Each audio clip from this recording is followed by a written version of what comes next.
Olá, tudo bem? Hoje nós vamos continuar a falar um pouco sobre população do Brasil e do mundo.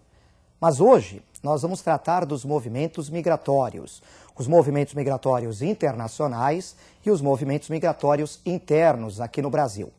Em primeiro lugar, é importante lembrar de alguns conceitos. Migração é algo que lembra o quê? Um movimento, um deslocamento de população. Migrante é aquele que está se deslocando no espaço. Quando uma pessoa deixa um lugar, ela é chamada de emigrante, ela está saindo daquela região. Na medida em que ele chega, ele entra em uma determinada região, ele vai ser chamado de imigrante. E é muito importante, quando nós estudamos os movimentos migratórios, lembrarmos das causas.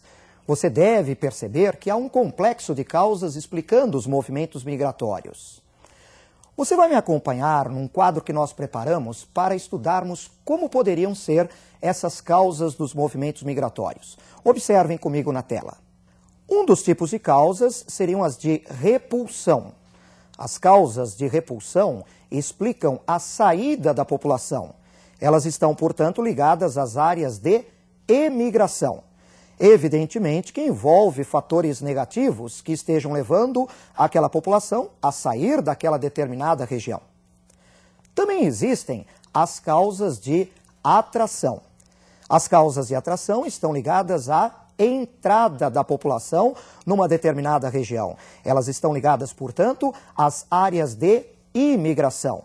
E, evidentemente, são fatores positivos que vão atrair esses migrantes. Essas causas podem ser de diversos tipos. Nós podemos ter as causas naturais.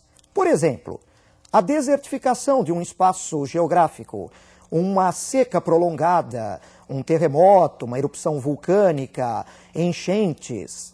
Também podemos encontrar as causas políticas e religiosas, perseguições, guerras civis, conflitos étnicos e religiosos. E principalmente as causas econômicas. Elas explicam muitos movimentos migratórios. Inclusive aqui no Brasil, você vai ver que essas causas econômicas são muito importantes. Nós vamos começar analisando nos movimentos migratórios, os movimentos migratórios internacionais. Nesses movimentos migratórios internacionais, você vai perceber dois grandes focos de atração: a América anglo-saxônica e a Europa ocidental. Nós preparamos um mapa para mostrar para você esses deslocamentos principais. Acompanhe comigo. Em primeiro lugar, vamos ver os movimentos migratórios em direção à América do Norte. Quem se desloca para a América do Norte? Latino-americanos. Há um deslocamento importante da América Latina, por exemplo, para os Estados Unidos. O pessoal do norte da África, do sul da Ásia e também do leste e sudeste da Ásia, entrando nos Estados Unidos, especialmente pela costa oeste, pela costa da Califórnia.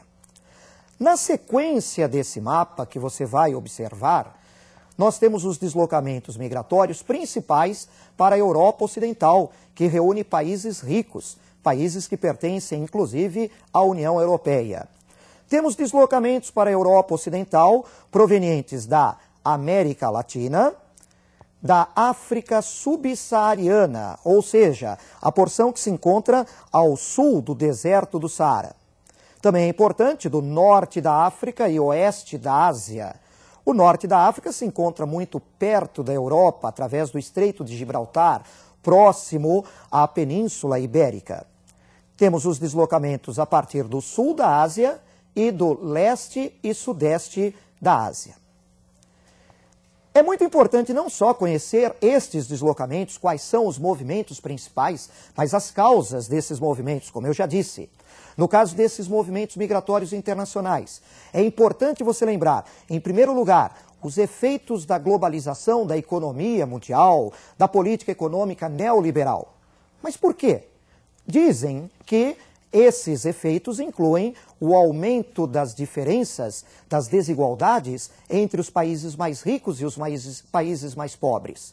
Com isso, você tem um deslocamento, especialmente, você viu nos mapas, de pessoas dos países subdesenvolvidos para os países mais ricos, na América anglo-saxônica e na Europa ocidental. Mas não é só essa questão das diferenças econômicas e sociais entre os ricos e os pobres.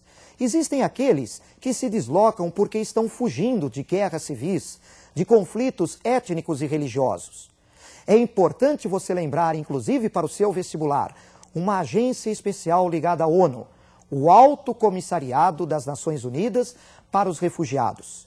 Atualmente, são milhões de refugiados em vários países, uma situação dramática para essas populações.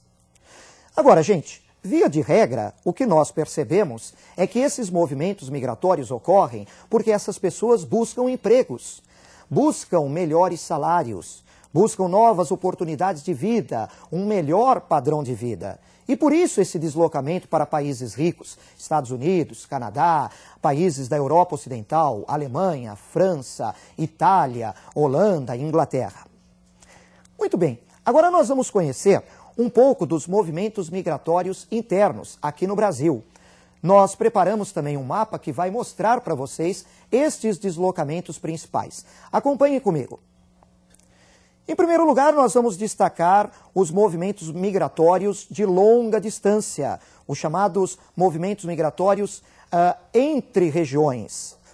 Nós destacamos esses movimentos migratórios especialmente durante a década de 70 e 80, especialmente devido à expansão das fronteiras econômicas do país, o avanço da agropecuária pelo centro-oeste e pela região norte, e além, é claro, daquelas tradicionais migrações entre o Nordeste e o Sudeste. É bom lembrar que já observamos um retorno dos nordestinos para a sua região, em virtude da saturação das grandes regiões metropolitanas do Sudeste. E você pode observar também no mapa movimentos migratórios de menor distância, de curta distância, muitas vezes entre um estado e outro da mesma região.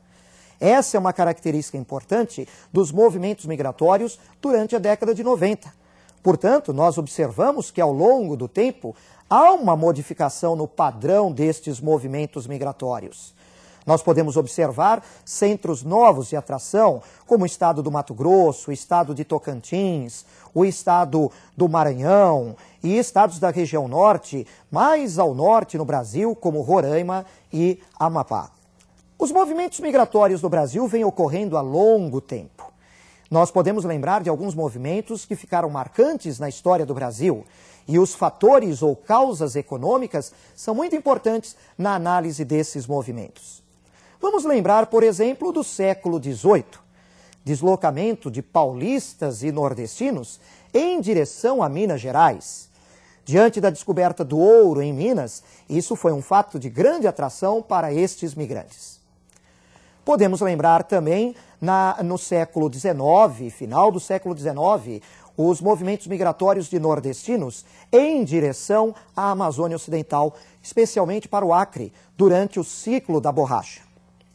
Vamos lembrar da década de 1950, com o deslocamento de nordestinos para o Planalto Central brasileiro. Ali, com a construção de Brasília, posterior formação do Distrito Federal, muitos trabalhadores foram atraídos para a construção civil. E mesmo após a inauguração de Brasília, ela continua sendo um foco de atração para o interior do país.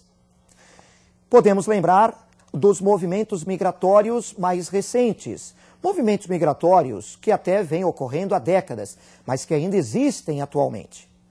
Um dos mais importantes, que você não pode esquecer para o seu vestibular, você tem que dar um grande destaque, é o êxodo rural.